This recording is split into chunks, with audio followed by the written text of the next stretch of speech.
Hi, and welcome to 3 Things in 3 Minutes. I'm Nersi. Today we are looking at Hadrian's Wall.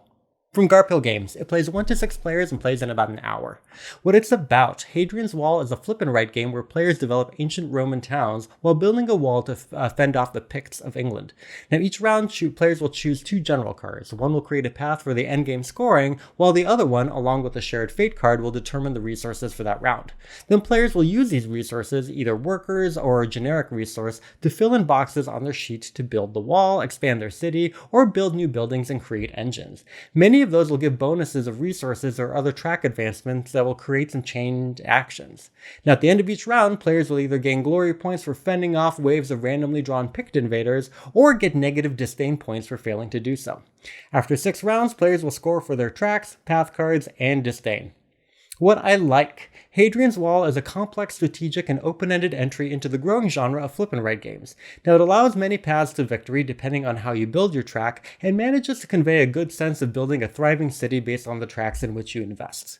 And despite the complexity, the graphic design of the player sheets is cleverly designed to remind you of the limitations and prerequisites, limiting how often you have to remember things and look it up while you're playing the game. And that's a good thing because the game can also move pretty quickly, because the turns are pretty much simultaneous, which means that there's almost no downtime.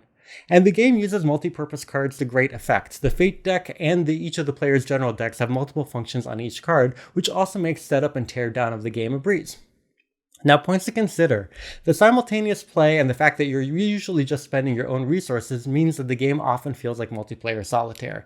And this is broken up occasionally by other players giving you resources, but sometimes that timing means it's actually happening too late for it to be useful. Now, on the other hand, it means that the solo game feels almost exactly like the multiplayer game. And the many paths to victory can also feel overwhelming at first, and since the turns are really quite open-ended, you can expect a fairly steep learning curve for the first couple games while you figure out your options.